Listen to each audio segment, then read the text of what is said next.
हरिओम. आज शनिवार 14 फेब्रुवारी 2026. सद्गुरू ब्रह्मचैतन्य गोंदवलेकर महाराज आज आपल्याला प्रवचनातून सांगणार आहेत की आनंद हवा असेल तर नाम घ्यावं. ऐकूया त्यांचे विचार.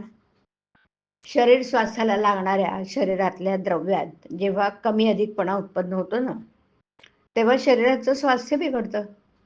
त्यालाच आजार असं म्हणतात.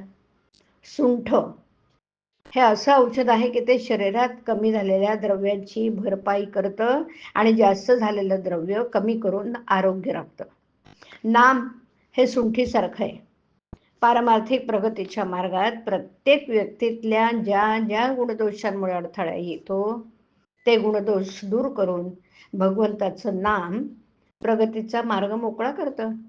म्हणून कोणात कोणतेही गुणदोष असू देत असोत, त्याने निष्ठेने नाम घेतलं की त्याचं काम बिनचूक होऊन तो ध्येय नक्की गाठतो.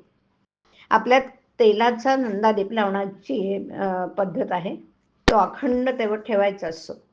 त्यात तेलाचा पुरवठा करावा लागतो. तसं त्याला आनंदरूपी नंदादीप हवा असेल ज्यांना, त्यांनी सतत नामरूपी तेलाचा पुरवठा करीत राहिला पाहिजे. थोडक्यात म्हणजे ज्याला आनंद हवा असेल त्याने सतत नाम घेतलं पाहिजे. आनंदाचा उगमच नामात आहे. केव्हाही आणि कुठेही पाहिलं तरी बर्फामध्ये गारपणा असतोच की नाही, असायचाच. त्याचप्रमाणे परमात्म्याजवळ नेहमी आनंद हा असायचाच असं समजावं. आपण जगामध्ये व्याप वाढवतो तो आनंदासाठीच वाढवतो, पण भगवंताच्या व्यतिरिक्त असणारा आनंद हा कारणावर अवलंबून असल्यामुळे ती कारणं नाहीशी झाली की आनंद पण मावळतो. आणि म्हणून हा आनंद अशाश्वत. खावं प्यावं मजा करावी ते तत्वज्ञान मला थोडंसं पटतं, पण त्यामध्ये मोठा दोष असा की ते देहबुद्धीवर आधारलेलं असल्याने कायमचं टिकणार नाही. ते कायम टिकणारं नाहीच आहे. पण कारण आजची चांगली परिस्थिती उद्या बिघडली की त्याची मजा गेली. उलट येईल त्या परिस्थितीमध्ये आनंद निर्माण करावा. रोज अगदी 5 मिनिटं का होईना भगवंताची अनन्य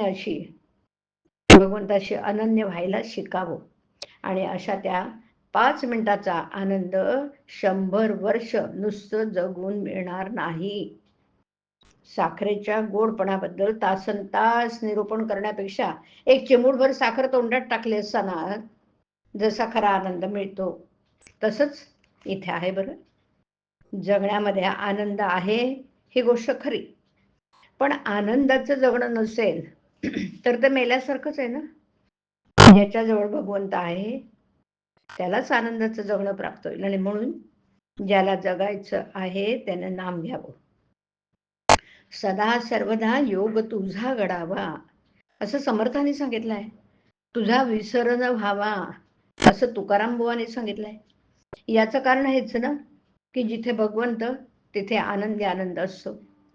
व्यापारी लोक आज रोख उद्या उधार अशी पाटी लावतात आणि मग त्याप्रमाणे आपणही आनंद रोख दुःख उधार अशी वृत्ती ठेवावी. ज्याचा आनंद नामात टिकेल त्याला नित्य दिवाळीच आहे. भगवंताने आपल्याला ज्या स्थितीत ठेवलं आहे त्यात समाधान मानून त्याचा कधीही विसर पडू न द्यावा. हरिओम. हरिओम तत्सत. हरि